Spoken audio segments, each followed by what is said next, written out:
Good morning. Happy Saturday. Yesterday I made a video where I said the right was dead, and I stand by it.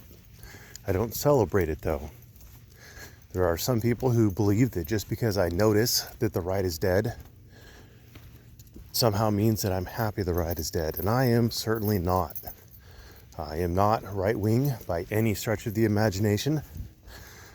My stance on abortion and other things should be a strong indicator that I am not right-wing.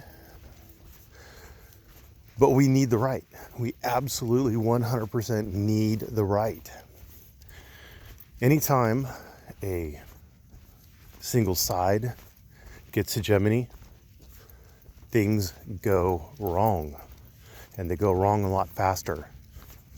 I mean, things are always kind of going wrong. They're always kind of getting worse. The system skews left.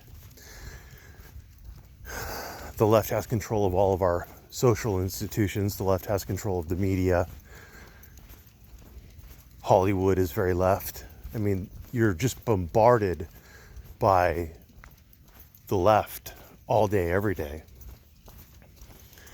And when there is no pushback by the right, when there's no counterbalance by conservative voices and conservative thoughts, then the left push gets faster. It accelerates on itself.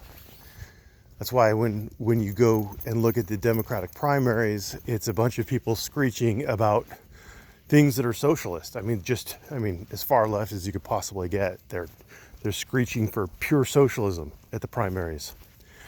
And then inevitably, for the general election, they'll start talking more centrist. And the right does it too. The right, generally speaking, I mean, Trump is an exception, but generally speaking, the right tends to be more and more conservative at their primaries. And then when the general election comes, then they swing towards the middle. That's politics.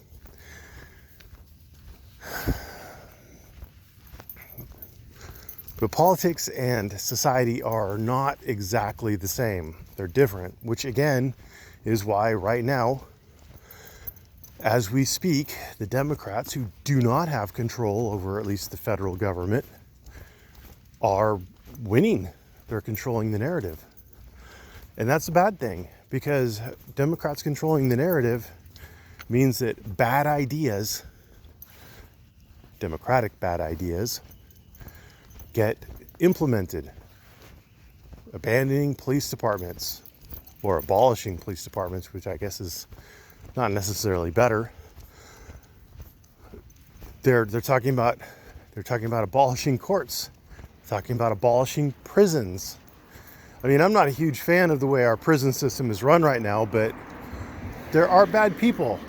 There are really, really bad people out there. And those really, really bad people, we need to put them someplace.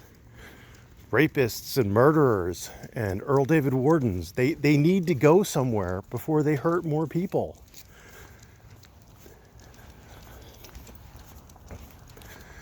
And, maybe we shouldn't have people who just smoke pot in prison.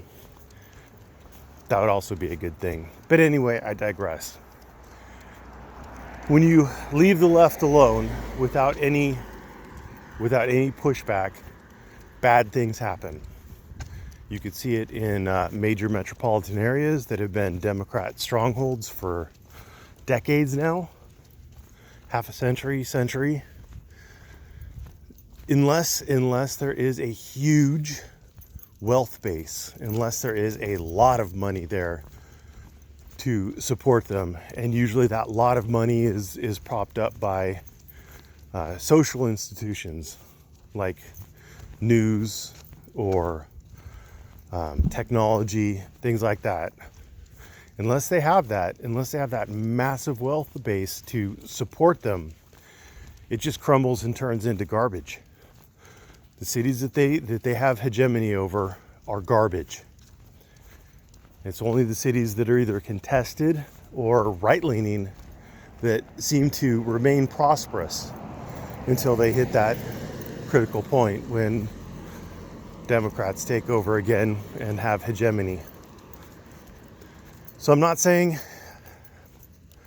that the right being silent is a good thing. I'm saying it's a very, very bad thing.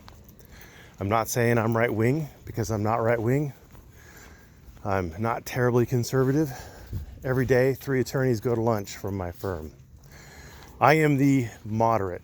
We call him the commie pinko, and the guy who praises Nixon, who thinks Nixon was one of the best presidents ever. I'm in the middle. I'm the guy who can say either side has its merits. But we need both sides. We definitely need both sides. Anyway, I hope that made sense. I hope I've offended some people. I hope I have offended everybody, actually. I find that usually you're right when everybody else is offended. Thanks for watching. Have a great day.